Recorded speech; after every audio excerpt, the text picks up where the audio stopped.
Sa Davao, for example, ang ginawa namin is nagsimula kami sa paggawa ng plano.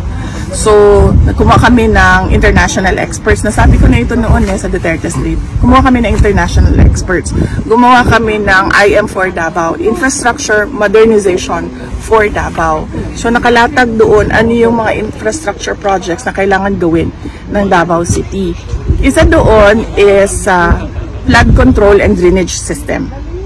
Kasi nga antiquated na yung drainage system ng Davao City, tapos mabilis yung urbanization. So kailangan sumusunod din yung flood control projects. Tsaka updating ng drainage system. Pagkatapos noon, naglabas doon sa IM for Davao, Infrastructure Modernization for Davao, na mga listahan ng mga... Uy, ayaw ko ninyo biyahe!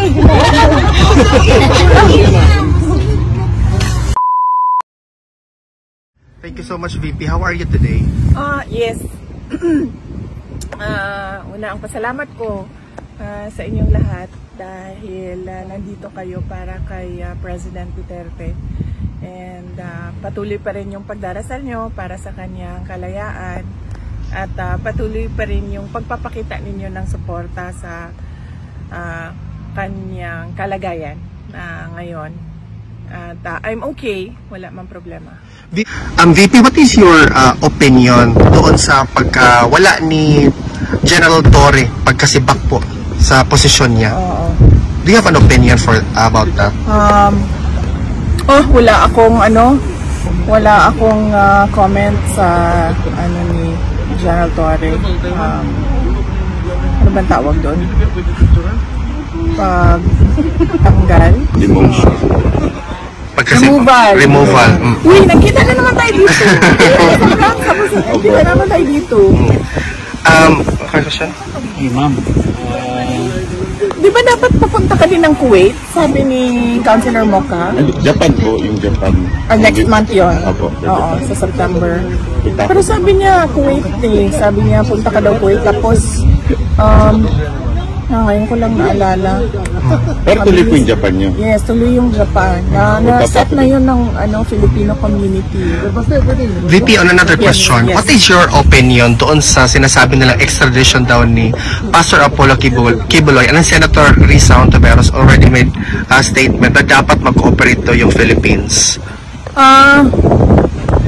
Well, unang-una, nasabi ko na yan lahat kay Pastor Apollo Kibuloy, as early as the time na nag-privilege speech si Migs Nograles about the franchise. So pumunta ako kay Pastor Apollo Kibuloy, and then sinabi ko sa kanya yung nakuha namin sa loob ng House of Representatives. So the plan noon was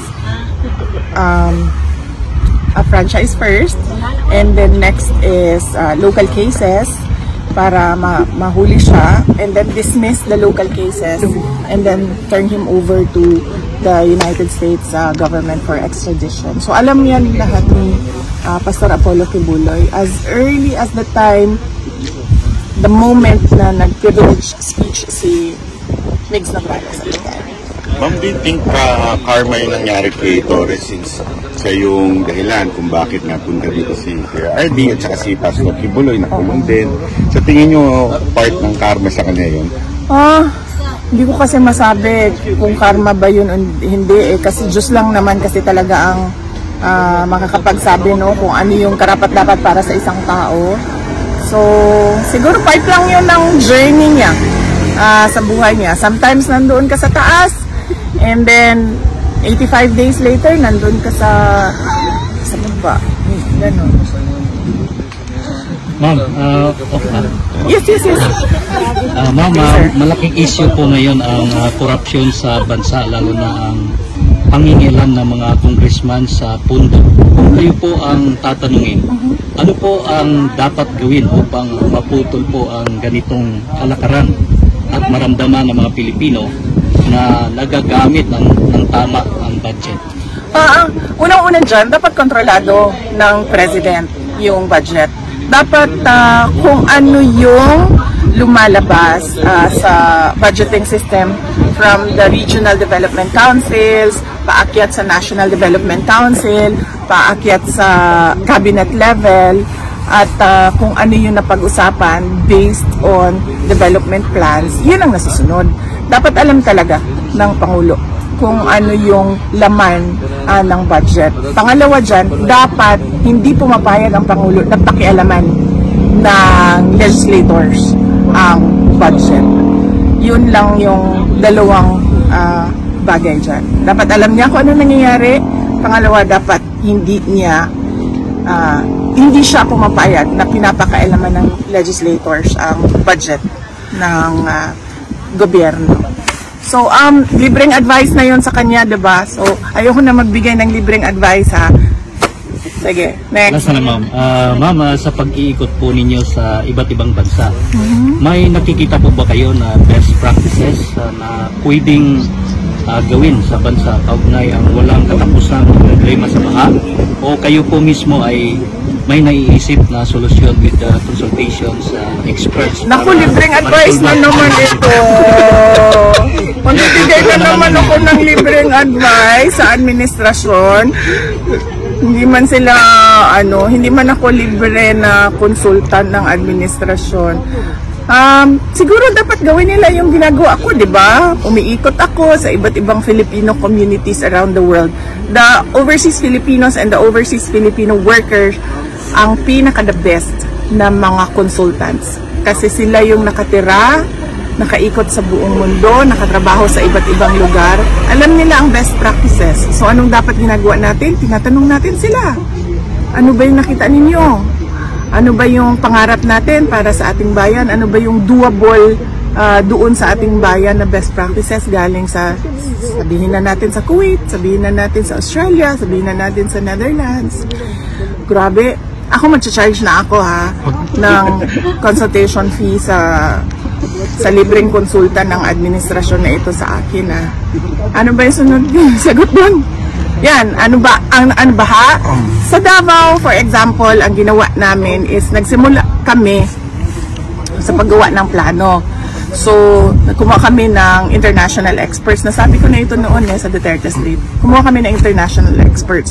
Gumawa kami ng IM for Davao, Infrastructure Modernization for Davao. So, nakalatag doon ano yung mga infrastructure projects na kailangan gawin ng Davao City. Isa doon is flood control and drainage system. Kasi nga antiquated na yung drainage system ng Davao City, tapos mabilis yung urbanization. So kailangan sumusunod din yung flood control projects.